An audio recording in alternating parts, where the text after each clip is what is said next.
Welcome to Chillin' 101. We hope this video helps. You start by confirming compatibility and safety. Check the monitor's VESA pattern and weight rating so the mount will hold it. Once done, power down the monitor and unplug every cable.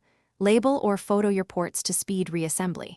If the screen is large or heavy, get a helper and prepare a soft padded area. Now remove the stand or base following the quick release or screws. Keep all hardware in a labeled container for reattachment later.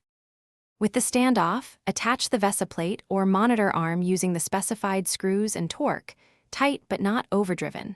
Then lift the screen onto the arm's bracket. Align holes and engage any locking clips so the display won't slip. Route all cables through the arm's channels or clips, leaving some slack to prevent strain when rotating.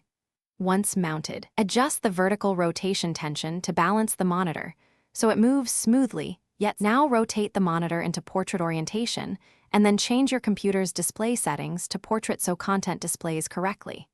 You should adjust height and tilt, fine-tuning tension so the monitor stays vertical without drifting. Make sure cables have strain relief and won't tug the mount. If the image flickers or you lose signal, reseat video cables and verify the correct input.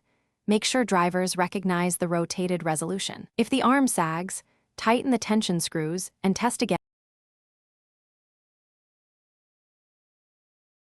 Thanks for watching. Consider subscribing if we helped you.